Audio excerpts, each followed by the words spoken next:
Go ahead and call the Johnston City Council meeting number 26-16 to order. Cindy, roll call, please. Councilmember Cope. Here. Evans. Here. Martin. Here. Ready. Welcome, everyone. Burkhart. Here. And welcome all the council members and everyone that is in the audience this evening.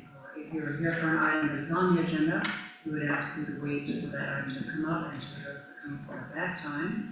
If you're here for an item that is not on the agenda, there will be an opportunity for communications to address the council. The next item on the agenda is the Pledge of Allegiance. Yeah, I'm going to listen to the pledge. Maybe not. I pledge allegiance to the flag of the United States of America and to the republic for which it stands, one nation, under God, indivisible, with liberty and justice for all.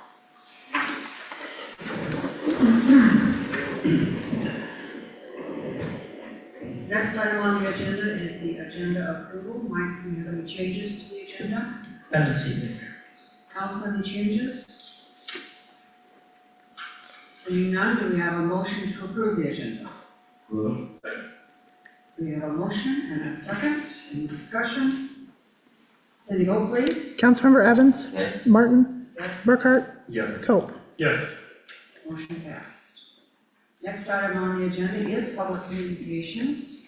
We have no scheduled public communications this evening. Is there anyone in the audience or online who would like to address the council on an item that is not on the agenda? Sir, you want to approach the podium and give us your name and address?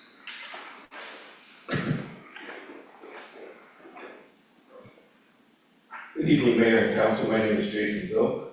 I'm a Johnston resident at 5425 Northwest 90th Street. I wanted to bring up the proposed Bucky's development that was recently announced just across the city line of Urbandale, near 100th Street and North Park Drive.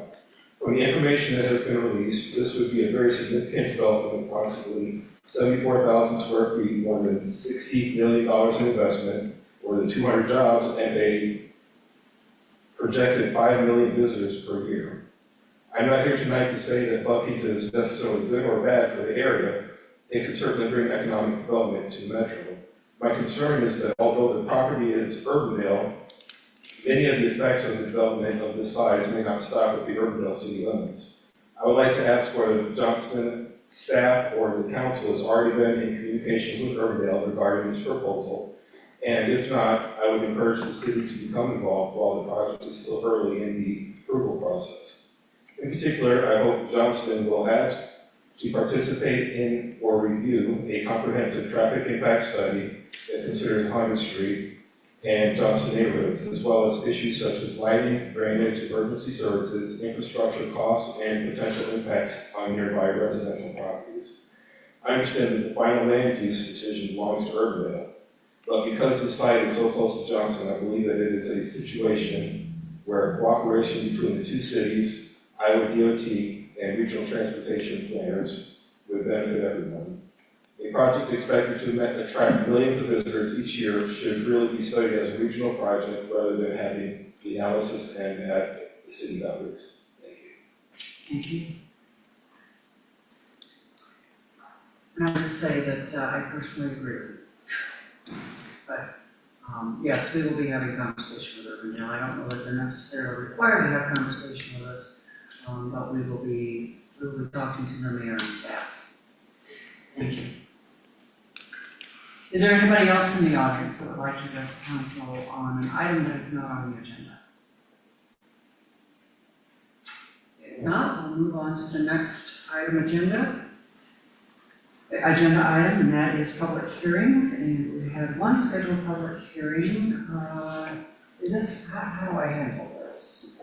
It's been canceled. Yeah, so I don't have to Move on. So we don't have to do it. So we had one public hearing that's been canceled, so moving on. Next item on the agenda is the consent agenda. Do we have a motion to approve the consent agenda? Second. We have a motion and a second. Any discussion? Cindy, vote please. Councilmember Martin. Yes. Burkhart. Yes. Cope. Yes. Evans. Yes. Motion passed. I just bring to the council's attention, there are a number of reports that have been filed by various departments and staff. I would commend them to your review. The next item on the agenda is the non-consent agenda. Item 7A, consider second reading of ordinance number 1163, amending chapter 69.13 of the city code, modify parking along Northwest 62nd Avenue during school drop-off and pickup hours.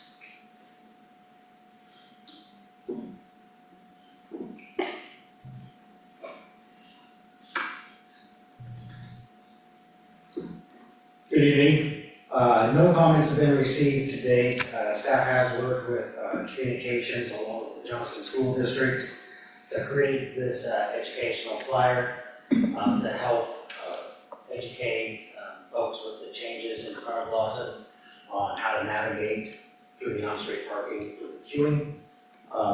We have planned to push that out electronic or distribute electronically over to Lawson. They were going to distribute that to their parents prior to school starting, and we would push that out on our social media page on our in our city's project page. We did have some discussion at the last meeting about maybe creating some flexible language to address early outs. The early out flexibility, we had that discussion, and we believe that's why it was scheduled for 8 to 4 in the previous. There's really not a way to create that flexibility in that language that we looked at. I believe if we get folks understanding that it's really during drop-off and pickup times, we may limit those issues that we have on the early out days. The only other option would be just to list it, no parking 8 to 4, and I don't think we want to limit our on-street parking during the day if we don't have to.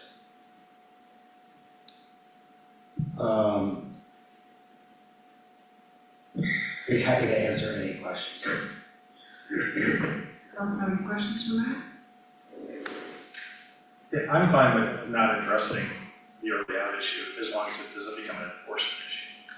Because I presume that might be the challenge, right? You have a specific hour time in there, and now we're enforcing it different than the hour times is listed in the ordinance.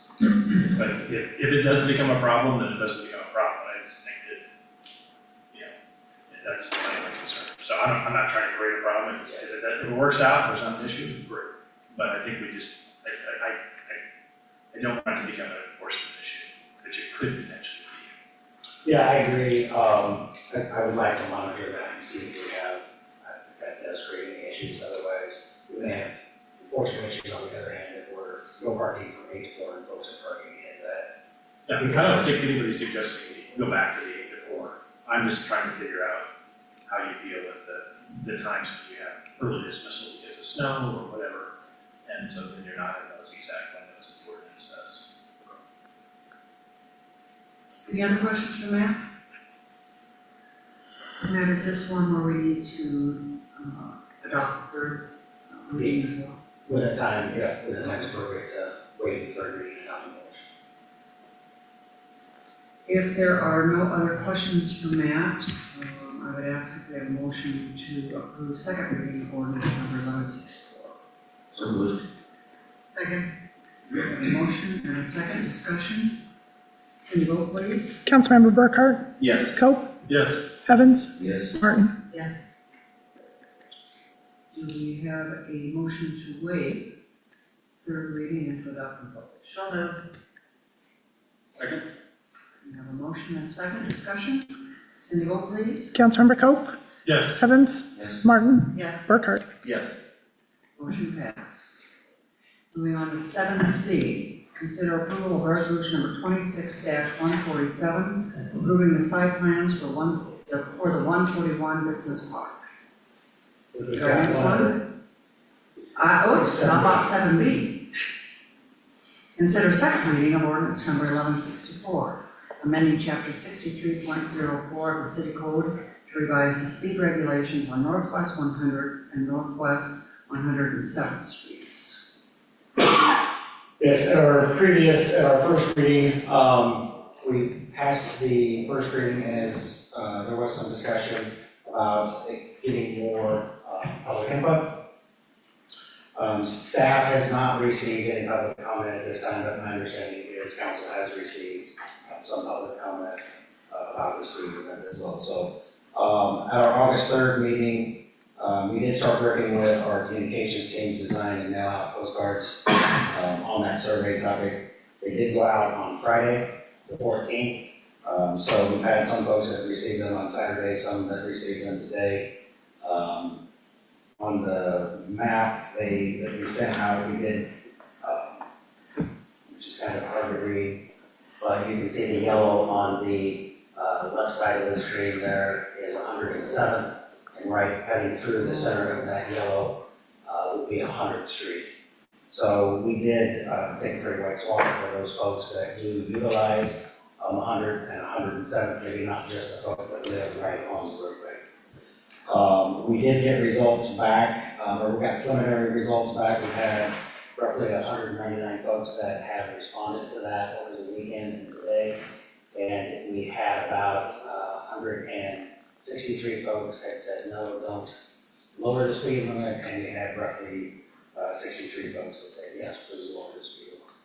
So roughly 82 and 18% split.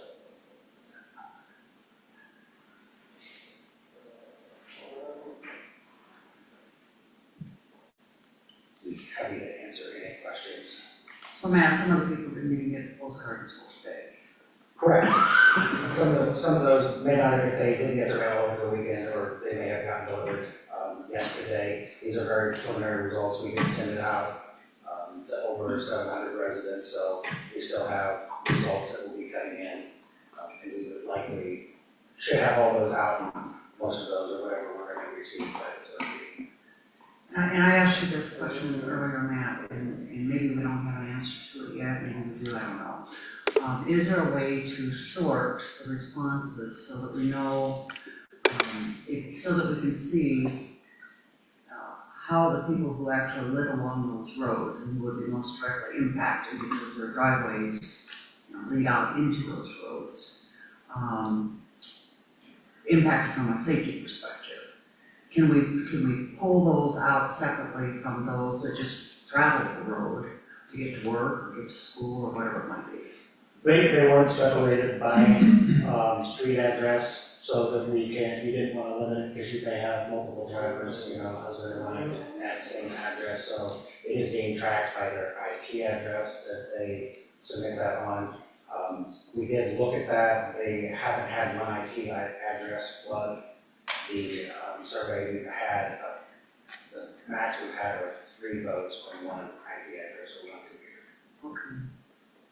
So there isn't a way for us to separate those at this point. Because it isn't by address, it's by community. Well, as I shared with you earlier, obviously, it seems to me it makes common sense that the perspective of the people that live right along the road will view it differently than the people who just travel it. Correct. And those that just are using the road to get to work or get to school, they may prefer for it to be a higher speed limit.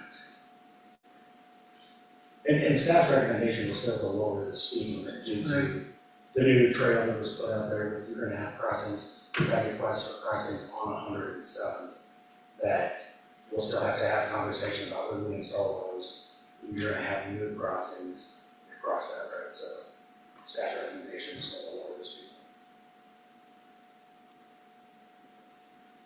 Other questions from that?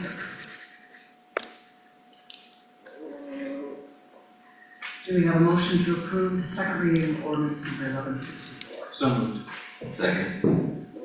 We have a motion and a second. Cindy, vote please. Councilmember Evans, Yes. Martin, Yeah. Burkhart, No. Coe. Yes. Motion passed.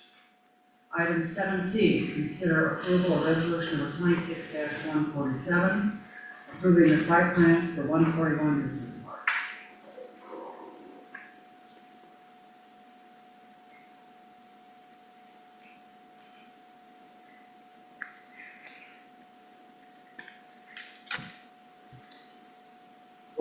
Business Park LLC submitted the following site plan for development of 3 office/warehouse buildings totaling 110,500 square feet. The property was annexed into the city in August of 2018. It was subsequently zoned for agricultural reserve district. It was then rezoned to the IC Industrial Commerce zoning district, which became our EQ General Employment District in June of 2022. The preliminary plat for 141 Business Park Plot 1 was approved in February of 2026. The property is zoned E2 and has to meet the following bulk regulations: a 30-foot front setbacks, a 10 feet side yard setback, 35-foot rear yard setback, minimum lot area of 20,000 square feet, and a minimum lot width of 100. The overall site complies with the bulk regulations as well as each individual proposed lot. The development area does not include any existing trees exceeding a 6-inch caliber diameter that require preservation. The total property is 450,290 square feet with a requirement to dedicate 25% or 112,572 to open space. The proposed site plan exceeds that requirement by providing 48% or 260,860 square feet of open space. The property is required to have 113 trees and 113 shrubs. It is proposing 122 trees and 244 shrubs. The overall site complies as well as each individual lot as well as the open space.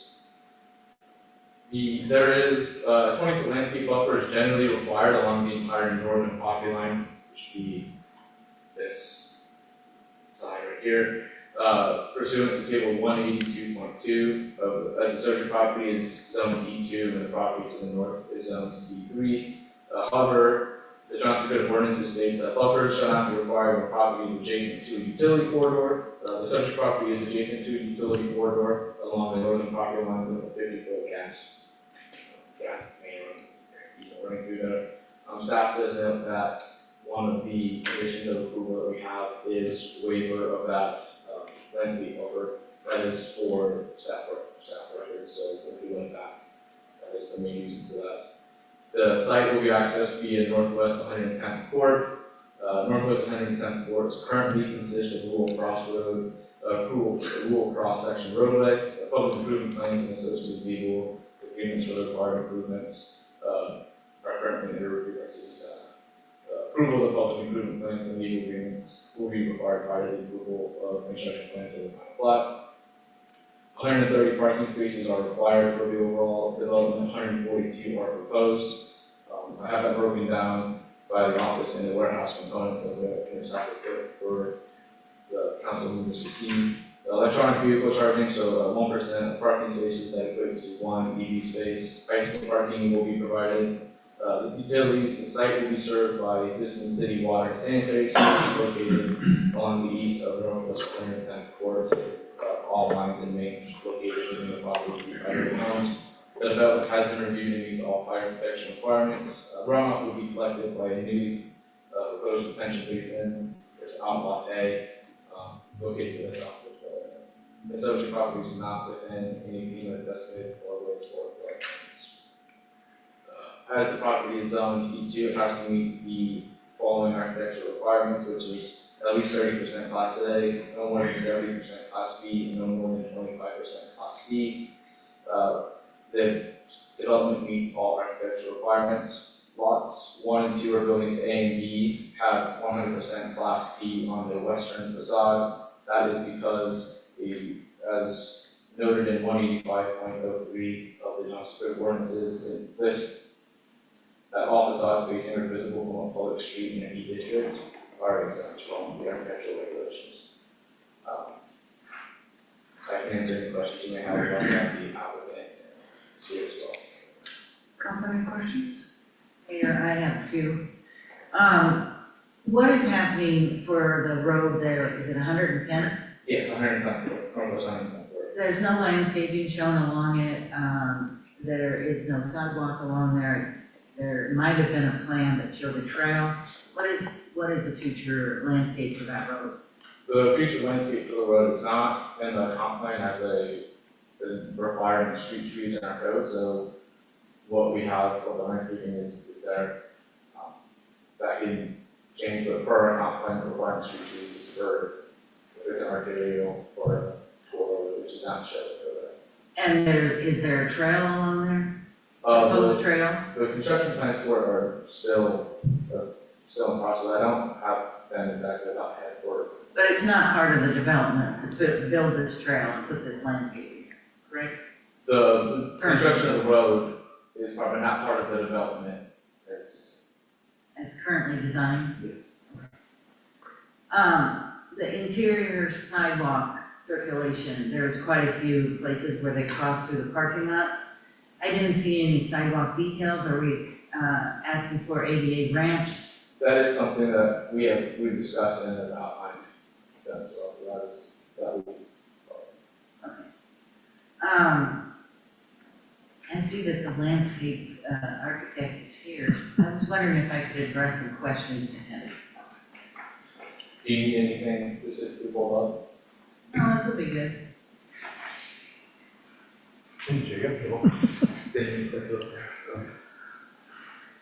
Good evening, Mark Burke, Civil Engineering Consultants representing 141 Business Park LLC. Mark copies of the representative of 141 Business Park LLC. To answer one of your first questions, Wanda, in regards to landscaping along the public street, there is a 16-inch gas main that runs parallel with 110th Park that has a 50-foot no-build easement. So we have tried to show, I should say, 30 feet, plus 30 feet on each side of the easement. We don't want trees, but we have snuck a few trees here and there within the easement area. So we're going to try to get a few planted in there. Could you just maybe show where is this easement on the north side or the south side of the Sure. highway? Yeah. I have a landscaping plan here, Well, Jacob could probably. So here's this, the 50-foot one at rest, just all the way back to it. Can you pull up the landscape plan?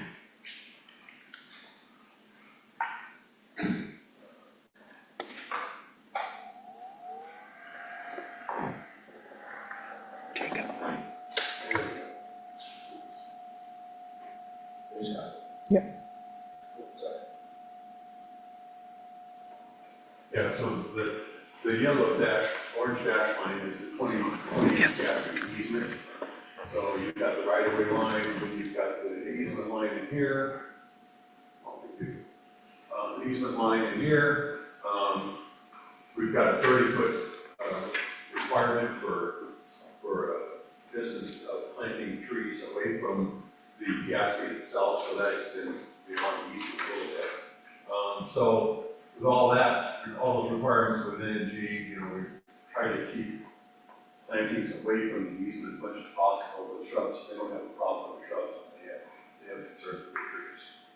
So that's kind of how we do it. Did you have some? This plan, I'm sorry, this plan also, it does not show this dash line here, I believe, is future 10-foot wide recreation trail. 1 foot in the side of the 100-foot wide right. Okay. Did you also have restrictions on the west side of the property in terms of a gas line, utility, et cetera, in terms of landscape? Can you show the west side of the property?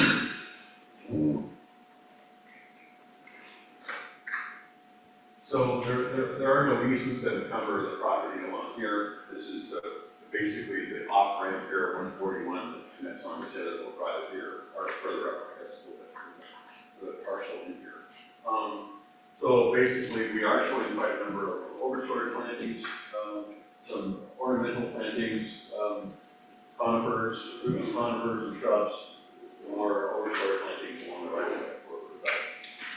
And so my only comment to the developer would be that this is a very important new development for the city of Johnston. It's going to be seen by hundreds of thousands of people weekly, considering that this is one of the busiest corridors that we have locally, the 141. And I'm just saying to you that I looked at the number of trees that were required and the number of trees we've got, and you are over the number, but I kind of wanted to see a little bit more, more landscape, more trees. I actually don't really care as much about shrubbery And also Bart, you must not like landscapers because you got like 65 crimson cookie barberry on there. I don't know if you've have you ever picked trash out of a barberry truck? It's not My fun. wife got upset with me that I bought one the other day. Well, there you go. There you go. And also, chokecherry, while they are native, the birds and deer, or not, the rabbits and deer will eat them to the ground before they ever get anywhere. So I'm just saying to you, a few extra trees, a little extra landscaping would be appreciative. I guess I'll look to our own city to deal with the landscaping around the trail when that is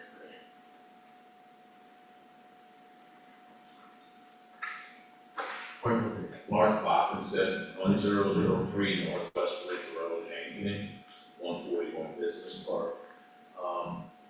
I will visit with Mark and do less shrubs, bushes, and trees. I think I'll have more. I 100% agree with you. They're a maintenance nightmare. Yeah. That no one wants to take care of once it's up. Trees are much easier, much more aesthetically pleasing.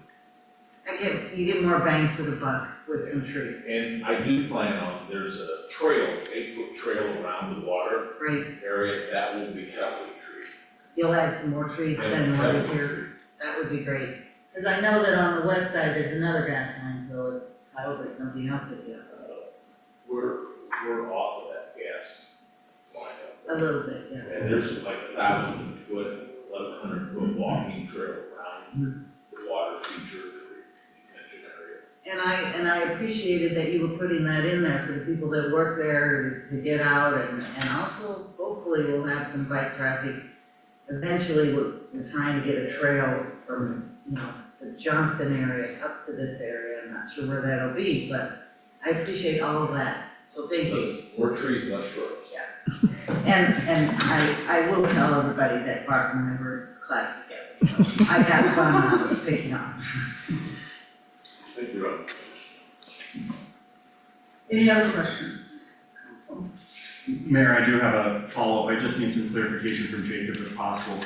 Can you give explanation again as to why they're prescribing 100% Class B? Is that what I heard on the west side, and why that would be allowed? So chapter 185.03 outlines when the architecture standards are applied. It also outlines the exceptions. One of those exceptions is outlined in 185.03.C, which is all facades facing are visible from a public street in the district. Right, so that is why. So building C would be established, would be viewed from the Highway 141, and then lots 1 and 2, or buildings A and B, would not be visible from that road. Is the off-ramp not considered a public street? You wouldn't be able to see it from, you wouldn't be able to see the rears of buildings A and B from that off-ramp. If you would be able to see, you'd be seeing the very, very tip of them. Why, I guess I'm failing to see that I wouldn't be able to see, is it B, in that, through that waterway? I can answer the question why it's precast instead of brick. It's because there are loading docks and you have to backfill. The loading dock is 4 feet up off of your parking. So you have to backfill that. You have to have a structure that's physically going to withstand that pressure of having that wall there. Do you think, I don't know, I can't picture enough of the elevation there, but with a outlot that is a pond, it looks like I'd be able to see most of the backside of B. That's why we're going to heavily treat the walking trail. To obscure that backside. Yes. You have to have a structure that physically can withstand the pressure of having that wall there. I know that, you know, we've yet to finalize a lot of the fine print with regard to development agreements and potential incentives and property tax bills haven't helped any of us move that forward to the level we wanted. But I know when the first conversations came forward and discussions happened at the Economic Development Ad Hoc Committee and at different points, one of the comments made was what was shared again or reminded by Councilmember Martin tonight was how important this parcel is to be an area, and we want that to be good looking from all sides. And that's where I guess I'm getting hung up from the standpoint of waiting for trees to develop to obscure a portion of that, overlooking or to some extent. I don't agree that this won't be visible from a public roadway and therefore doesn't need to apply that same level of materials. And so to some extent, I don't know if there's other provisions that should be asked for here other than staff just agreeing that that's the case. An off-ramp to me is still a public roadway.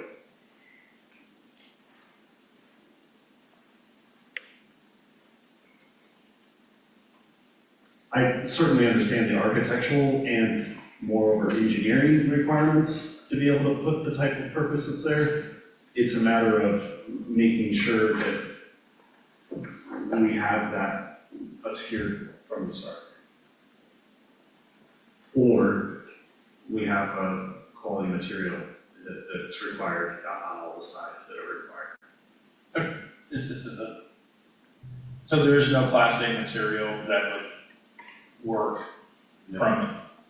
The Class A material we're using on the other three sides is brick, which takes a wall to adhere the brick to, and there's nothing that you can put 4 foot of sand up against this.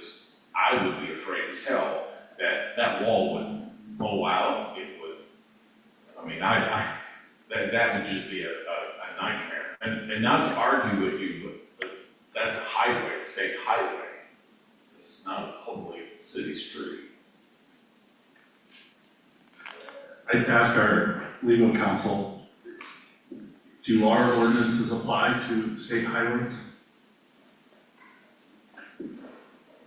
I mean, I don't know that there's a different definition of street in the city code, but, I mean, a street, under Iowa law, a highway is a street, is a road, it's all the same. And I think part of this goes to the discussion that Councilman Burkhart kind of highlighted is you sort of have kind of building standards that we require in code, and this is, and you're asking, and I think you're making a very reasonable argument for a lower standard, but you're also asking for a TIF incentive that's rather robust. 10 years, 75%. That's not on the discussion tonight, but that's, and I realize that that's all been part of the discussion. So I think for us, if we're gonna make it, provide a TIF incentive that sort of helps reduce your property tax burden, one of the sort of benefits from the city standpoint is we're getting a building that we really think needs. The precast will be painted to match the brick. Okay. I mean, as far as that goes, we could put a brick texture on it, but it can't be brick and metal. It just, physically it won't stand up to what needs to happen. It has to be a certain strength and quality. Yeah, and I think it's got, I think your argument there, you know way more about that than I do. So I'm certainly willing to accept that argument. But I think the trade-off is obviously from the standpoint of, you're also asking for a pretty significant incentive from the city. And we want to make sure if we're going to provide that incentive, we're getting the best possible looking building. I don't care if it's public street or not. That's irrelevant to me. I'm not going to get into some legal argument about what our offerings are. Well, I can look into. But it's a street incentive. I can look into having a brick pattern on precast. Yeah, I think, and again, that might be probably part of the discussion that then comes around, especially as part of your TIF ask. Because I don't know that that's been gone through the council yet, or not where that is in the process, so. I don't think you can tell the difference between the precast that has a brick Yeah, and so again, and I think we're certainly trying to make sure that we're being fair, but we're also, as a council member, we're taking property, when we provide an ascendant, we're providing you a reduction in your property tax, you're getting a rebate of some sort, right? And I think we want to make sure that we're getting the maximum benefit out of that, and I think that what for us, the trade-off is. Into that. So the trade-off for us is obviously usually the building materials. So, Mark, I appreciate you thinking creatively about it, so sure. And consider what your options are and then suggest this to us.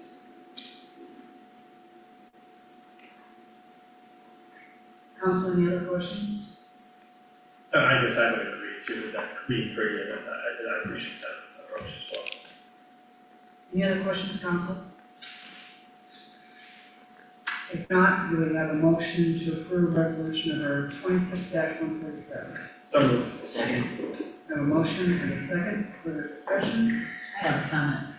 I just wanted to thank Councilman Burkhart and Councilman Cope for their thoughtful comments on this, and I do think that as our council works together, which I think we do really well, the pointing out that all sides of the buildings and a quality development is something that we have fixed our eye on several times, and I'm hoping that staff will hear what we have to say about looking a little harder at some of these developments. And I don't think that what we're asking for is huge, and as you say, there's TIF involved here, or going to be involved here. So I appreciate both of your comments. And I appreciate where this council is moving, a little bit more intentional and looking at things a little closer. Appreciate it. Also, any other further discussion? If not, Cindy, vote please. Councilmember Martin, Yes. Burkhart, Yes. Cope, Yes. Evans. Yes. Motion passed. Item 7D, consider approval of claims in the amount of $1,479,216.35. Move approval. Second. We have a motion and a second discussion. Cindy, vote please. Councilmember Burkhart, Yes. Cope, Yes. Evans, Yes. Martin. Yes. Motion passed. It's a little box about that. City Administrator staff comments. Did we just lose Jeff? He's working.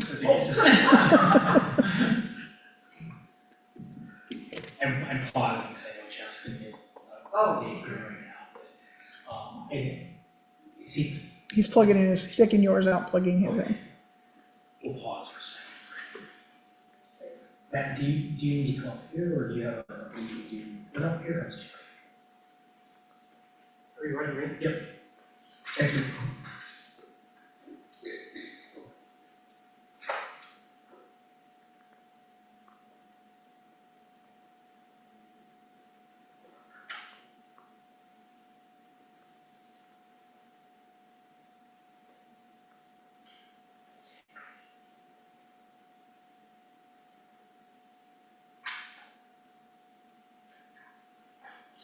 Okay, I just wanted to give an update, a new update on the dog park. I think I sent something to you guys in July via email with some stuff.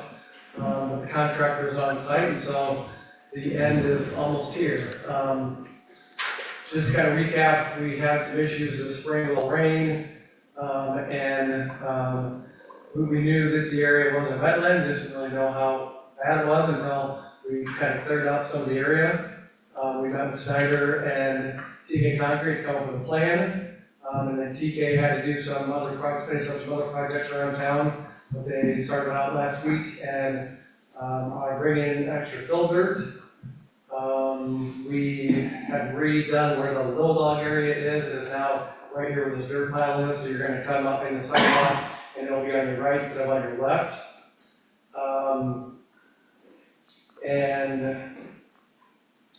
The TK concrete says they're supposed to be done by September 4th, with weather permitting, and they're working today, which was nice to see. So once they get in and we approve the project, then park staff will go in and see this area.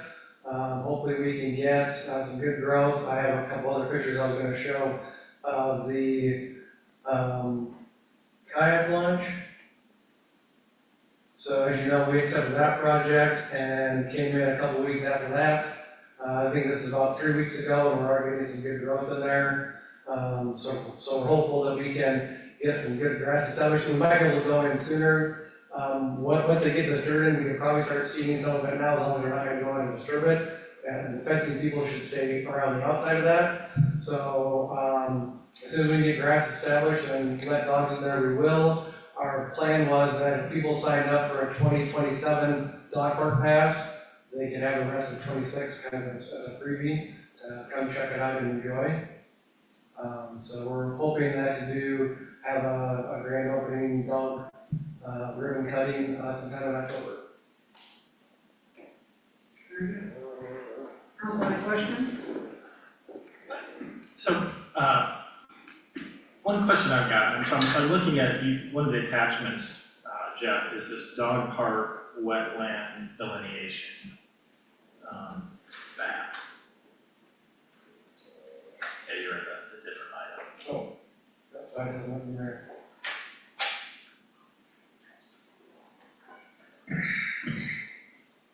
So, and you've got highlighted here the various wetlands, and the wetland number 1 appears to be the area that has been a problem area of the wet spot. Yes. That's where everything flows to. So wetland 2 and 3 are smaller and they flow to 1, and that's where the water usually stays. And that's outside of the fence.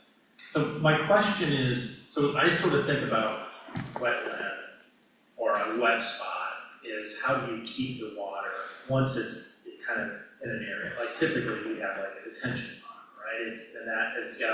It's like a pond, right? It's deep, it has some depth to it, and it helps higher size or whatever, and it keeps the water there.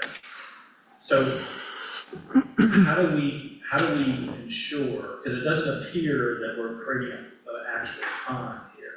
This appears to be more of like an overland flow situation. Yes. What concerns to me is you take a situation where you get a heavy rain, right? You get 3-4 inches of rain over a period, or it's a period of heavy rains, and that all the wetlands stay wet, and then it gets hard to manage. Like, you can't get in there and mow, you can't get in. So I'm concerned that we don't really manage the water. So what the work they're doing right now, they're basically getting rid of wetland 2 and most of 3 by pushing everything to 1. And then the sidewalk is sort of acting like a berm that should keep everything to that northeast corner of the park. So I guess so which of these renderings that were attached kind of reflects the current plan for the fence? What are these renderings kind of reflecting? Because it would be helpful if we had like a rendering and the wetlands combined in one. This is what I sent to you guys earlier, and if you look at this area where my cursor is moving, that's the wetland area 1. So here's the sidewalk. The small dog area was going to be on this side of the park, which is wet. It's now moved into this area. This area is being all raised up from the parking lot all the way to where the new entrance is going to be. So all this is going to slope and push everything to wetland 1.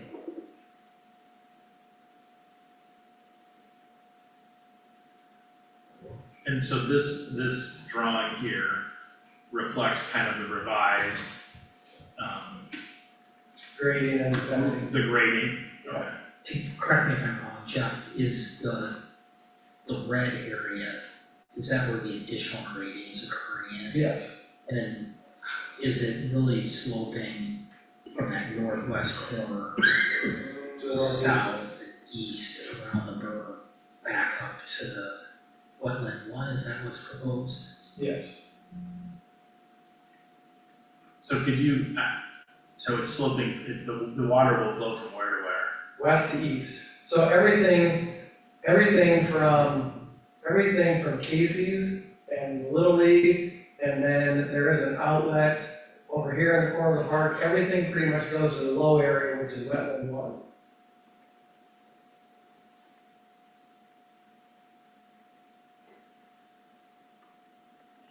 And so what you're saying is that this sidewalk that kind of comes in here and sort of starts from the west and then turns to sort of southeast will act as a berm to keep the water in that spot. Yes. And that will then, so the area that is, I guess the larger dog area, that should stay dry because it's gonna use some filter in there. Should. There is probably a little bit of area that we didn't want to touch in here. There's a little strip. It usually drains faster than some of the other ones do. And that's a location where we're thinking about putting our rainbow bridge that the Eagle Scout is building. So you would have access to get through that if there was standing water at the time. So if it rained today, it might be a little wet tomorrow, you could still get across that area. With, by using this bridge of some sort? Yeah.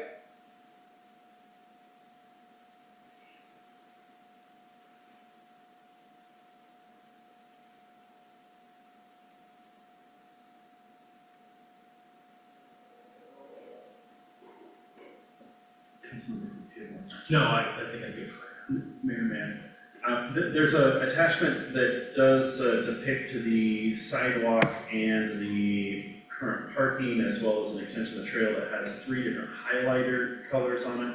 Can you explain what those designations mean? Yeah, so that was the email that I sent you guys before I kind of had these drawings, was that the blue spot was kind of where the wet areas were, so we were going to build up the green area to push everything to the purple area.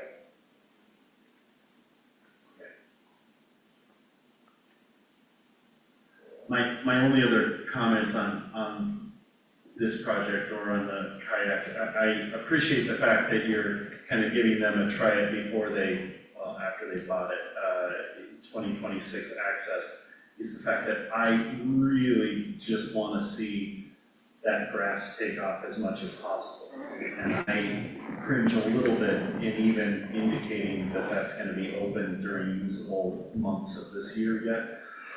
When in fact, I really hope that we can just get that grass to take off so that it's a 2027 usable feature from that standpoint.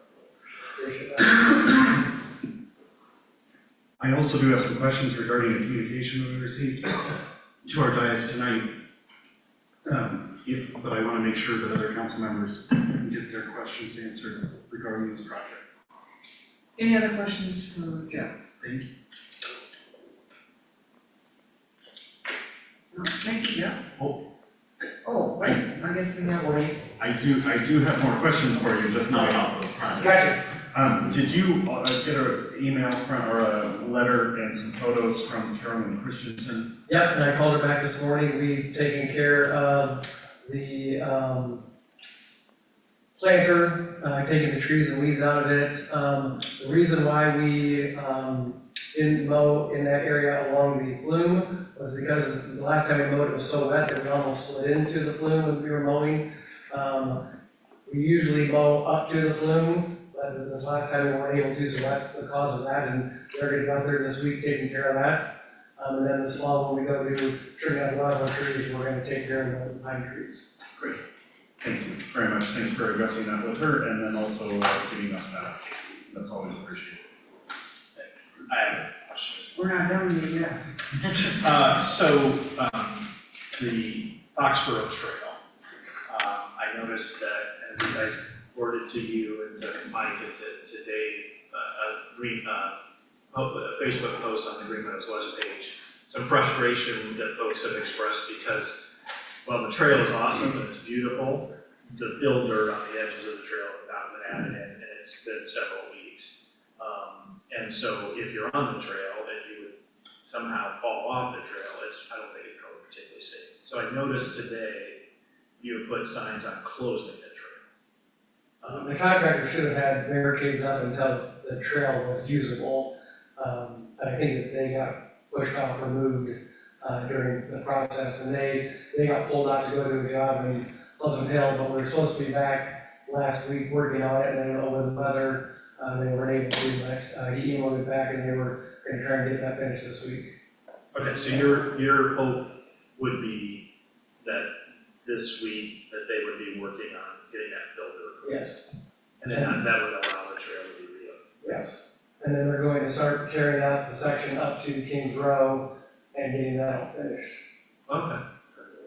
Great. Well, it's been a really nice project, and I think it's been great because you've been able to do more footage of the trail than you originally thought because the bids came in. Yeah. So that's. I mean, our bid was half price almost what we had estimated, so it allowed us to add those two sections in the area. So that's awesome, but the lack of the long delay in the filter has been certainly frustrating. So, Yes. and I think, and frankly, a safety risk, that we, I think, didn't handle as well as we probably should have by making sure that we ensure that access, and I think this is one of the issues I've got, or a little concern I've got, is that we're, allowing kind of public access to facilities before we release them, and how we handle that. I think we really need to think about that. And I think that was true with the kayak launch, where you had public access to it, but with no real communication to the residents that, hey, this hasn't been released, and so the citizens don't know what's going on. True, the same is true with the dog park. And I think the same is true with this trail as well. So I do think we need to come a policy or if it's not a policy issue, or if it's just a implementation or accountability or whatever it is, I think we need to work on making sure that we're appropriately monitoring those contractors to if the project isn't completed, then they shouldn't been having public access to it, and how we manage our risk on that. We need to make some approvals on this. Just appreciate some efforts on that. So. Jeff, since Councilman Coe brought up that project, I did walk it today, just out of curiosity. Even though it's closed. Even though it's closed. Well, that's really working well. I'm just curious, how are they gonna bring that filter in? Because the vegetation on both sides of the trail is gonna be, 6, 7 feet tall. The trail is thick, it's about 4 or 5 inches thick. I'd hate to see them bring in heavy equipment on the trail. Yeah, so when they remove it, they were also instructed they couldn't go anywhere on the prairie. They had to stay within the mowed areas of it. Well, there isn't anything mowed on the side of the trail. Yeah, so they'll probably have to drive on the side or they can have a small, rubber tired vehicle and drive on the trail. I mean, we're gonna drive trucks on it to plow and everything, so a skid loader is gonna be less weight than what we would probably be driving on. Yeah, well, just follow up on them and ask them how they're gonna do that, because I don't want to, compromise the trail now that it really is a very nice trail. I guess I don't have any concern about knocking some of the vegetation down, because it'll go back up anyway. Right. The HOA people disagree with you. Well, they get more concerned about the vegetation close to the roadway than I think they do the trail itself. But anyway, why don't you just follow up on that and make sure that. I got one other update I just thought about. We got bids back for Dewey Park to replace the trail there and take out what's there. It came in at $34,000, so less than what we had estimated. We are also applying for a REAP grant to maybe help fund that. And then we also have bids coming in for 62nd Street in front of the HEPA over here. I want to see what that number looks like and this, to make sure we have enough funds to do both of those with our trail overlay. But those projects will be starting here fairly soon, so we'll push out communication when that starts.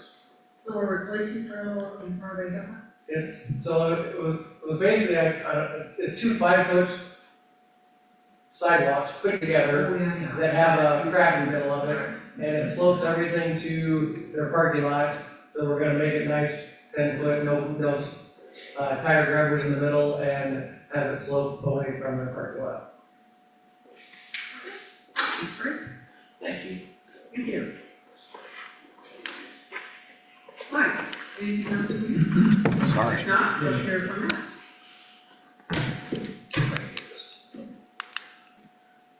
Just wanted to give a brief update on 62nd Avenue project.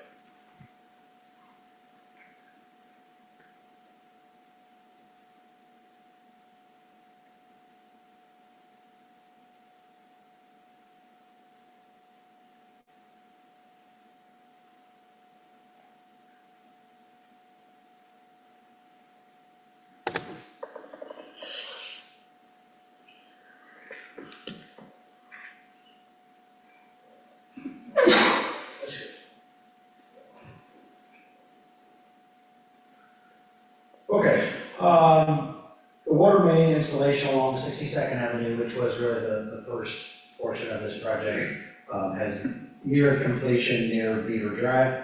There will be some additional water main work that takes place when they remove Beaver Drive and close it down.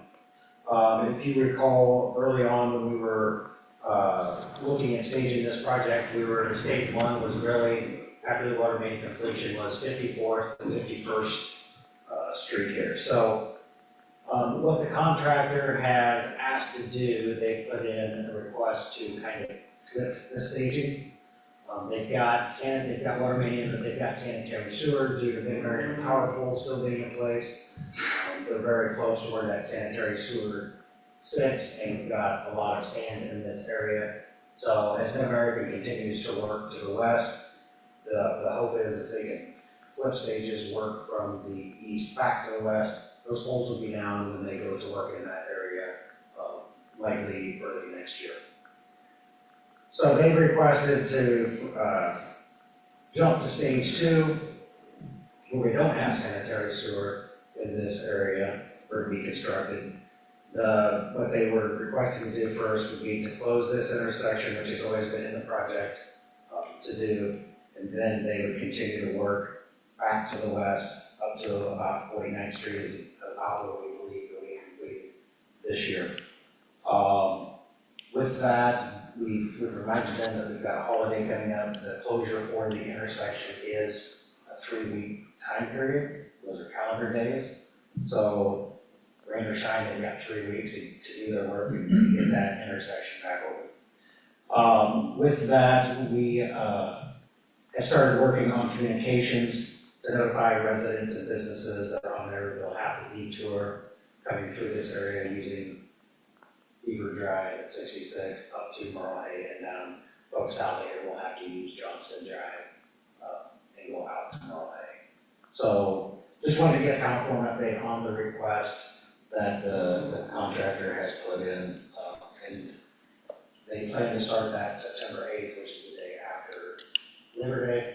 We would not close the intersection prior to morning rush hour clearing out. We'd probably have 9 a.m. closure to get that set up, just to at least get through that area. And then they have 3 weeks from that point, so pretty much the rest of September, have it open by October 1st. Great questions from Matt. I'll be praying for good weather. This is going to be very painful for those of us who live off of Northwest Beaver.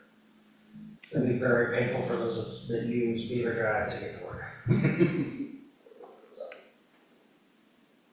And all of the concrete plants that sit just. Oh, yeah, we're gonna hear all of that downshifting up and down, and there'll be all of that, up and down the connection over to Norway.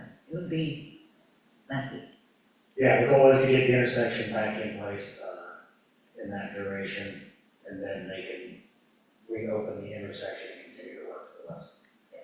So this isn't all one stage either, like it's shown. It is broken into smaller stages so that we can get folks in and out of there. And we have been in communication with the school district as well, because busing is about to start. Work through all those fun plans, but we've had previous conversations with them. So where you have your cursor right now? that would stay open. I mean, the buses could go to there and then go get out of the neighborhood. It's just this intersection here Yeah, I mean. for 3 weeks, and then they start working. No, 3 weeks just at the intersection. Right, just at that intersection. But then do they have to close from there all the way up to? 49? Yeah. No, they will be doing this in sections and stages, Okay, so that we can keep access to businesses, the apartment buildings. We have to build frontage roads. We just believe that when we close down for winter shutdown, they'll be just to the east of 49th Street, which will allow buses to get through here. There will be a temporary connection back at this intersection for the winter, and then the contractor will have to finish the rest next year. that's what I thought. And are they gonna put in extra hours? I mean, or is it just gonna sit there fenced in on weekends and nobody's working For the intersection itself, for the beaver closure? I mean, that's up to the contractor, that we've given them 21 days to get that work completed. So if they choose not to work on those days, that's up to them, but likely they'll be working weekends, maybe not Sunday, but we would anticipate Saturday work going on. Matt, what's the penalty if they don't make it 21 days? Looking back through the contract, this wasn't necessarily listed as a penalty, as substantial completion. So I don't know if there's an actual monetary penalty to that, but Who's the contractor? contractor is All-Star Concrete, but the underground is contract. The sub that's performing that.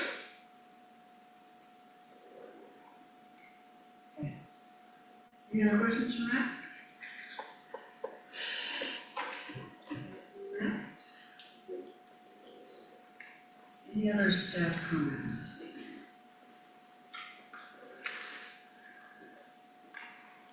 evening? None? Councilman Evans? Councilman Rowe? I just wanted to appreciate, the presentation we had on Senate Bill 2472. I think just a couple items that I think are pretty clearly outlined, but it sounds like, so towards the end of September, there'll be a presentation to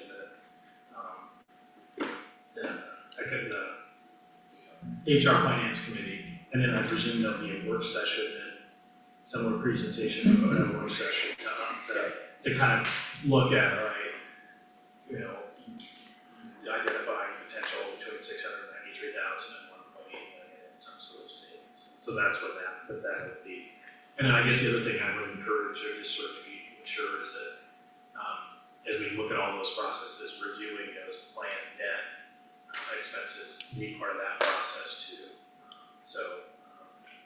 I just wanted to call out a couple of those things, but do appreciate the work and thought and effort that's gone into it by you. So, thank you. Councilman Burke? My comments are rather brief. I would just ask you to keep your eyes and ears peeled for kids and buses and everyone as school starts back up in the next couple of weeks, or actually next week from that standpoint. And so practice a little extra patience, if you would, as everybody's learning their routes and routes and going about the merry way to learn to be the best possible driver.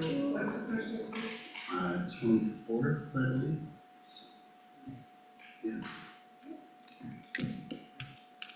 I have nothing. Martin? Nothing, thank you. And I don't have anything to say either, so. Anything else coming before the council this evening? If not, we are adjourned.